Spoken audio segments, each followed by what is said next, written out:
Maybe. Again, every individual is different. The way they take their dismissals, how they think about the game after it's finished. So, look, I thought our bowlers bowled exceptionally well on that last day.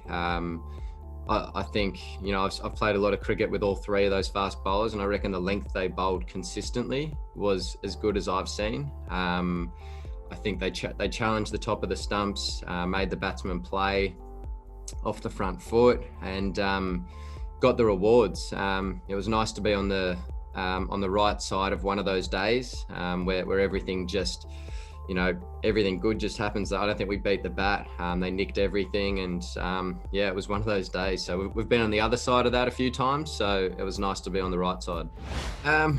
Well, look, they've obviously lost some experience there and some quality players. So, we'll take a lot of confidence out of the way we played in the end, and keep moving forward.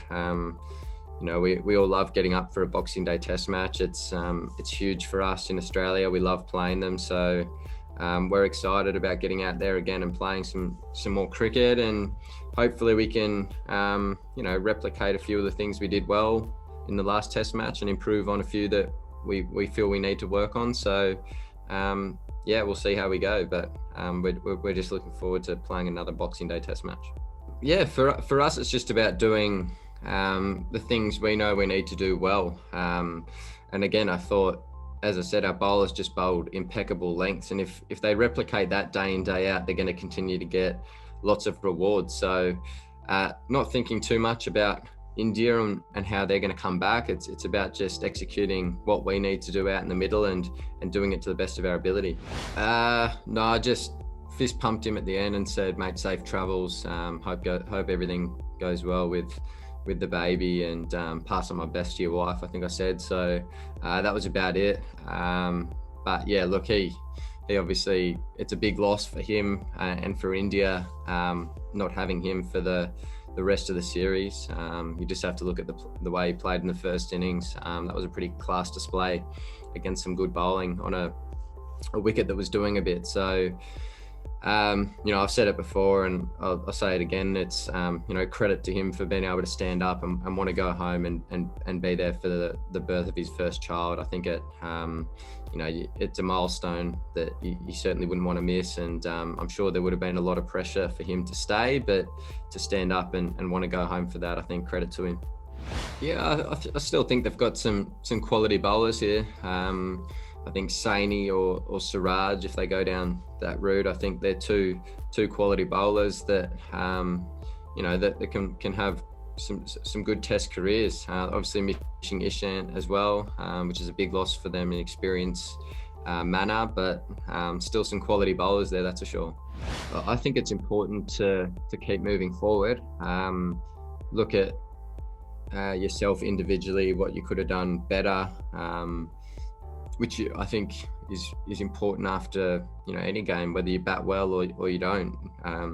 You reflect and you see what you can do in the next game or the rest of the games for the series to have an impact. So look, I think the other day we just saw some pretty incredible fast bowling. As I said earlier, it's probably the best I've seen our boys bowl collectively for about 5 years. I think that just the lengths they were hitting were just impeccable, and there were some pretty good balls in there. So sometimes that happens. You get a good ball and you nick it, and you got to let it go and move on and try and keep yourself in a positive mindset.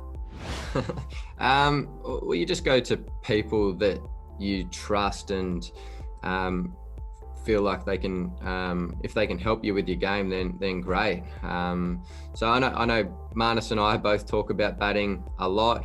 We got pretty similar setups the way we play, and similar sort of mindsets, I suppose, about going about things. So Tim, I read that the other day that Tim did a bit of work with Marnus, and Tim's a big tinkerer with his batting. He rarely does two things the same week in, week out. So, he does what feels good at the time and what he feels is going to work. And fortunately last week it worked, and hopefully he can continue to do that. Yeah, I think obviously playing in Australia to playing in India is completely different. The ball probably doesn't spin as regularly as it does in India. So look, he's a good bowler. He's he's played a lot of cricket now. He's a world-class performer, and unfortunately, he got the better of me the other day. But I'll hopefully learn something from that, move forward, and play him a little bit better in the next game. I think at times, I think he got over the top of the ball, and then at other times, so my dismissal, for instance, I think he came round it and tried to actually skid it on. So good piece of bowling. But I think part of playing in Australia or part of playing anywhere around the world is adapting to how, the best way to go about things in certain conditions. And it's the same for batters. I couldn't bat the same against spinners in India as I do here.